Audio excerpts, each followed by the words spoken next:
নমস্কার বন্ধুরা, রুচির কিচেনে সবাইকে স্বাগত জানাই। আজকের রেসিপি পনিরের নিরামিষ। অনেকভাবে পনির রান্না করে খেয়েছেন, তবে এইভাবে একবার রান্না করে খেয়ে দেখতে পারেন নিরামিষ দিনে। খেতেও অসাধারণ লাগে আর রান্না করতেও ভীষণই কম সময় লাগে। চলুন তাহলে রেসিপিটা দেখে নিয়ে যাক। আশা করি আপনাদেরও ভীষণই ভালো লাগবে। তো দেখুন, এখানে পনিরের নিরামিষ বানানোর জন্য প্রথমেই আমি এখানে 250 গ্রাম পনির নিয়েছি। পনিরটাকে এইভাবে একটু লম্বা লম্বা করে কেটে নিয়েছি। তো আপনারা চাইলে এখানে গোল গোল করে কেটে নিতে পারেন, তো আমি একটু লম্বা করে এখানে পনিরগুলোকে কেটে নিয়েছি। আর এই পনিরগুলোকে এখন ম্যারিনেট করে রাখবো। প্রথমেই দিয়ে দিয়েছি একটু হলুদের গুঁড়ো, আর দিয়েছি এখানে অল্প করে একটু লঙ্কার গুঁড়ো, দিয়েছি অল্প করে একটু লবণ। আর এখন হাত দিয়ে খুব ভালো করে এইভাবে মেখে নিতে হবে। এইভাবে মেখে পনিরটাকে সাইডে রেখে দেব। আর এদিকে দেখুন, একটা মশলা বানাতে হবে। তো প্রথমেই নিয়েছি আমি ছোট ছোট 4-5 টুকরো আদা, তার সঙ্গে নিয়েছি এখানে 3টে কাঁচা লঙ্কা, তবে ঝালটা আপনারা আপনাদের প্রয়োজন মতন নিতে পারেন। নিয়েছি এখানে 2টো টমেটো, যেহেতু সম্পূর্ণ নিরামিষ রান্না তাই টমেটোর পরিমাণটা একটু বেশি দিতে হবে। তো টমেটোটাকে এইভাবে কেটে দিয়েছি। আর এখন এই মশলাটাকে একদম মিহি করে পেস্ট করে নিতে হবে, দেখুন এইভাবে। এদিকে বন্ধুরা আরও একটা মশলা বানিয়ে নেব। তো প্রথমেই দেখুন, একটা জারের মধ্যে নিয়েছি 10টা মতন কাজু বাদাম। তো কাজু বাদামটাকে প্রথমেই দেখুন জল ছাড়া এইভাবে শুকনোই গুঁড়ো করে নিয়েছি।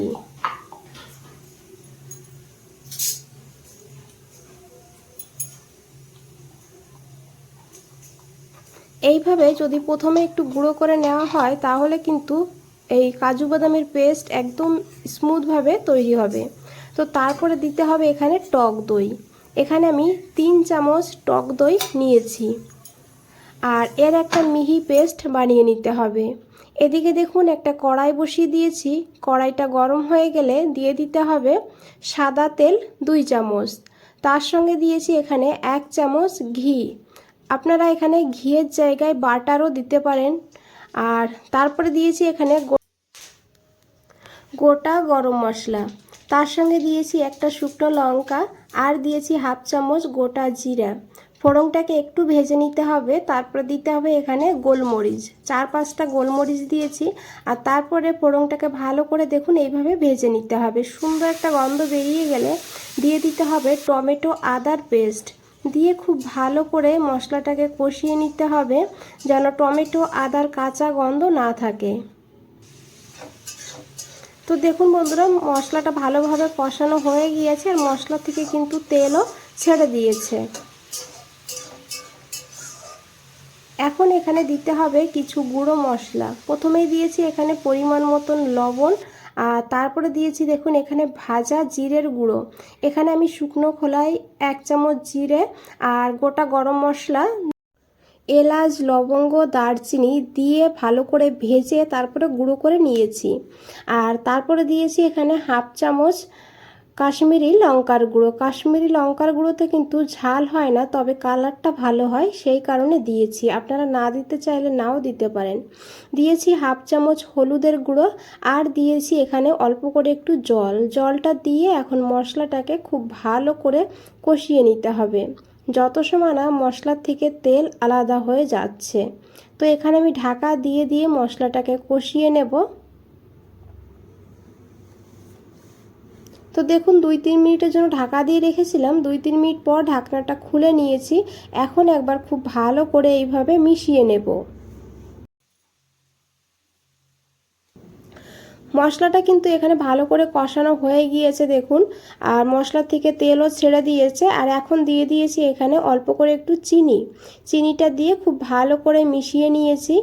আর চিনিটা অবশ্যই দেবেন, যেহেতু টক দই দেওয়া হয়েছে, তারপরে টমেটো দিয়েছি, তাই চিনিটা দিলে টেস্টটা সুন্দরভাবে ব্যালেন্স হবে। এখন দেখুন খুব ভালো করে মশলাটাকে এইভাবে কষিয়ে নিয়েছি। আর তারপরে এখানে দিয়ে দিয়েছি বেটে রাখা কাজু বাদাম আর দইয়ের পেস্ট। দিয়ে খুব ভালো করে মিশিয়ে নিতে হবে। আর এই সময় কিন্তু অনবরত এইভাবে নাড়তে হবে, না হলে নিচে লেগে যেতে পারে, যেহেতু কাজু বাদাম দেওয়া আছে। আর এইভাবে আরও 2-3 মিনিট কষিয়ে নিতে হবে। তো দেখুন বন্ধুরা, খুব ভালো করে মশলাটাকে কষিয়ে নিয়েছি। এইভাবে কিন্তু খুব ভালো করে মশলাটাকে কষিয়ে নিতে হবে। আর মশলা থেকে কিন্তু তেলও ছেড়ে দিয়েছে।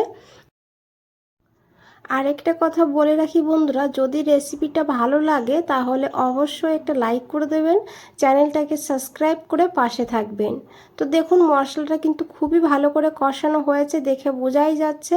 তো এইভাবে মশলাটাকে কিন্তু ভালো করে কষিয়ে নিতে হবে। মশলাটা যত ভালো কষানো হবে এই রান্নার স্বাদটা ততই ভালো হবে। তো তারপরে এখানে আমি দিয়েছি 1 গ্লাস মতন জল। খুব বেশি জল দেবেন না, কারণ এই রান্নাতে কিন্তু খুব বেশি জল হবে না। তো জলটা দিয়ে খুব ভালো করে মিশিয়ে নিয়েছি। আর অবশ্যই হালকা গরম জল দিতে হবে। ঢাকা দিয়ে গ্রেভিটাকে ফুটতে দেব। আর এদিকে দেখুন আলাদা একটা ফ্রাই প্যানে আমি দিয়েছি 1 চামচ ঘি। আমি আগেই বলেছি যদি ঘি না থাকে হাতের কাছে বাটার দিতে পারেন, তবে বাটার দিলে সবথেকে বেশি ভালো হবে।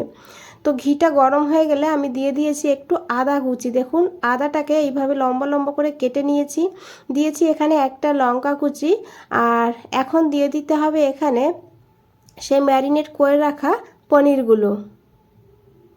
পনিরটাকে হালকা করে ভেজে নেব। গ্যাসের ফ্লেমটা মিডিয়ামে রেখে পনিরটাকে হালকা করে ভেজে নিতে হবে। একদম কিন্তু লাল করে ভাজা যাবে না, তাহলে কিন্তু পনিরটা শক্ত হয়ে যাবে। তো দেখুন বন্ধুরা, এইভাবে উল্টে পাল্টে পনিরটাকে ভেজে নিতে হবে। এখানে কিন্তু পনির ভাজা হয়ে গিয়েছে। এখন আমি গ্যাসটা বন্ধ করে দিয়েছি। আর এদিকে দেখুন গ্রেভিটাও ভালোভাবে ফুটে উঠেছে। এখন কিন্তু গ্যাসের ফ্লেমটা একদম লোতে দিতে হবে। লোতে রেখে ভালো করে এইভাবে মিশিয়ে নিতে হবে। আর তারপরে এখানে দিয়ে দিতে হবে সেই ভেজে রাখা পনিরগুলো।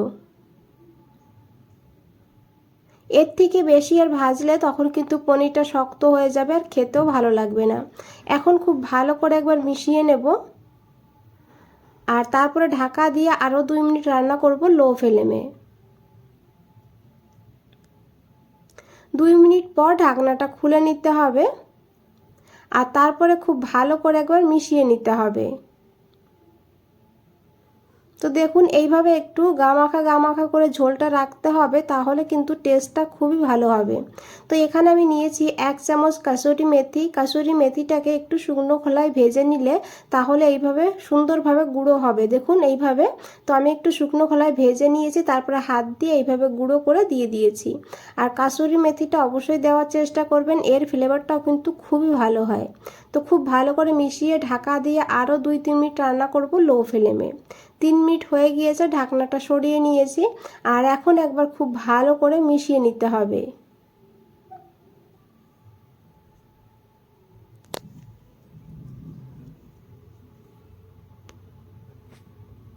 এখানে আপনারা চাইলে 1 চামচ বা 2 চামচ ক্রিমও দিতে পারেন। আর তাছাড়া এখানে আপনারা একটু দুধের সরও দিতে পারেন। আর দেখুন আমি এখানে দিয়ে দিয়েছি একটু ধনেপাতা কুচি, দিয়ে খুব ভালো করে মিশিয়ে নিয়েছি। রান্না কিন্তু একদম হয়ে গিয়েছে বন্ধুরা। আর এখন গ্যাসটা বন্ধ করে 2 মিনিটের জন্য স্ট্যান্ডিং টাইমে রেখে দেব। 2 মিনিট পর ফিরে এসেছি। আশা করি দেখে বুঝতেই পেরেছেন কতটা লোভনীয় লাগছে। খেতে কিন্তু দুর্দান্ত হয় বন্ধুরা। আজ তাহলে এই পর্যন্তই, ফিরে আসছি নতুন কোনো রেসিপি নিয়ে। ভালো থাকবেন, সুস্থ থাকবেন। সবাইকে অনেক অনেক ধন্যবাদ এত সময় ধৈর্য ধরে রেসিপিটা দেখার জন্য।